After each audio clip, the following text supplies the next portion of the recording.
as the Deputy Assistant Secretary of Defense for Russia at the Pentagon. So he's the senior Pentagon official responsible for Russia during the Russian attack on our election. And he told McClatchy in July, quote, there appears to have been significant cooperation between Russia's propaganda machine and individuals in the United States who were knowledgeable about where to target the disinformation. So McClatchy comes up with that in July, specifically citing investigators' interest in how the Kremlin was able to target millions of voters' Facebook accounts, not just down to swing states, but even down to key precincts.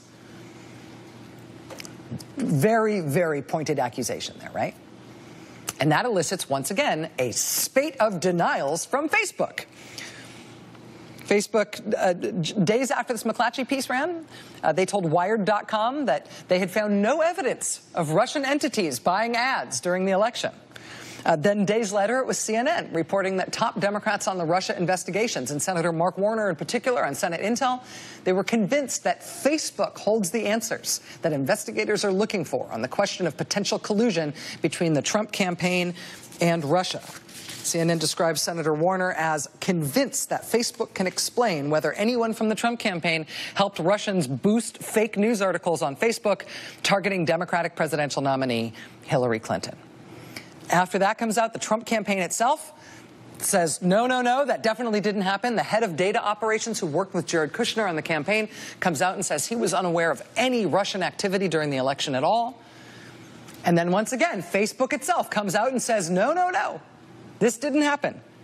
Facebook told CNN, quote, we have seen no evidence that Russian actors bought ads on Facebook in connection with the election. So this would appear to be a key part of what Russia did to try to skew the election toward Donald Trump. Right? This behavior by the Russians using American social media, specifically using Facebook, it's a key component of the investigation into whether or not they had any American help in it, whether any Americans knew what they were doing and let it go or cheered them on or even helped them do it. And for months now, really good reporters at outlets all over the country have been chasing this down. And the big hurdle in the middle of all this investigative reporting is that Facebook keeps saying, no. We know you think this happened. This didn't happen. Russians weren't Russians. There were no Russians. For months, Facebook has denied this ever happened. Now, as of today, Facebook admits, okay, there were Russians. Today at 4 p.m. Eastern Time, Facebook released this ungoogleable blog post with the headline that I'm currently forgetting, even as I'm reading it to you out loud. An update on information operations on Facebook. Despite that thrilling headline, what this means is that Facebook is now admitting, despite all its earlier repeated insistent denials, that in fact it has now positively identified thousands of ads during the presidential campaign as having originated in Russia. So that goes out at 4 p.m. And then Carol Leonnig and Tom Hamburger and Rosalind Helderman at the Washington Post, they were first to scoop on the story. Beyond the, frankly, anodyne, self-congratulatory statement by Facebook, in which they basically intimate that the biggest threat here is to their own Facebook business policies that weren't followed. Kel or Rur.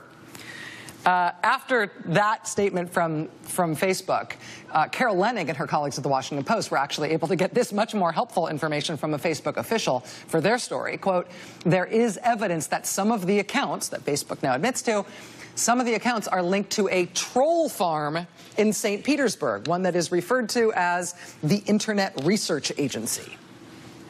So, I mean, again, the bottom line here, what this means now is that Facebook is finally confirming, after months of denying it, that Russian fake accounts were shunting political messaging into the U.S. election for months.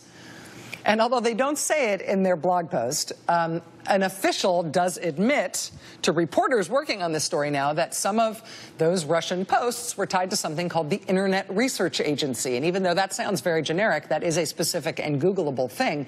The Internet Research Agency is cited in the intelligence community's report on the Russian attack on our election. They cite it essentially as a project of Russian military intelligence. This is from page 4 of the intelligence community's report. Russia used trolls as part of its influence efforts to denigrate Secretary Clinton. This effort amplified stories on scandals about Secretary Clinton. Who were those trolls exactly? Again, from the intelligence community report, quote, the likely financier of the so-called Internet Research Agency of professional trolls located in St. Petersburg. The financier of that is a close Putin ally with ties to Russian intelligence. So, Russian intelligence, again. It's sometimes, some of these nights you feel like you connect the dots. Sometimes you feel like, oh, it's one big dot. Russian intelligence officers overheard discussing their plans to disseminate negative news about Hillary Clinton last May. Guy with Russian military intelligence background turns up in Trump Tower last June. Russian intelligence cutouts start distributing stolen, hacked Democratic documents denigrating Hillary Clinton in July. Russian intelligence uses WikiLeaks to distribute stolen, hacked documents denigrating Hillary Clinton in the fall. And all along for months, Russian intelligence is using American social media companies, including Facebook. Facebook now finally admits to circulate information intended to influence the election. It's like 17 different dots that are all labeled. Intelligence, Russian intelligence, Russian intelligence.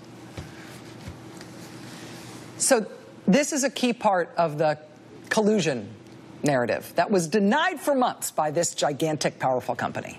Now that Facebook is no longer denying it, now that everybody involved, except the Trump campaign, I think, admits to exactly what Russia did here, can we now look at what they did to see if they had help? If the Republican-led congressional investigations aren't looking into that now, they should have to explain why they're not. Because now there's really no more disagreement about what happened here. The only question is whether there were American Confederates involved. And it's now a very investigatable thing. The other reason this is important is for a very pedestrian and direct reason, which is that, as I mentioned, you can't spend foreign money to influence a U.S. election, even just on Facebook ads. And so this is evidence now, direct evidence confirmed by Facebook of a discrete, clear crime committed in the course of the Russian attack on our election. Now, good luck bringing in the Russian military intelligence service into court to face the music for that particular crime, I know. But it's a crime, clearly. And if any American knew that crime was happening, if any American was part of the effort to make that happen, that American could absolutely be criminally charged on that matter. So this all finally gets confirmed today, when the Mueller investigation is actually under strange new kind of pressure from Camp Trump. A Republican congressman who was a member of the Trump transition and an early Trump supporter, Congressman Devin Nunes of California, he appears to have now basically unrecused himself from the Russia investigation. He has started unilaterally threatening the FBI and the Justice Department with subpoenas and potential contempt charges if they don't hand over to him information on the Mueller investigation. Nunes has been the White House's best friend in trying to divert and fend off the Russia investigation from the very beginning of this scandal. It'll be interesting to find out, and we eventually will. It'll be interesting to find out whether or not Devin Nunes is freelancing this latest effort to try to interfere with the investigation, or if he is working directly with the White House on this again. But he has brought a new form of pressure to bear on the Mueller investigation, and we don't really know how that is going to turn out. The investigation itself proceeds, though, and today really is vindication for all the reporters who've been saying for all these months that the Mueller investigation has one very specific criminal matter to follow up on here, because of this evidence of Russian money flowing through Facebook in an effort to influence the U.S. election. Reporters have been aggressively following that line of inquiry for months. The company at the center of those allegations has been denying it insistently for months. Today, they finally stopped denying it.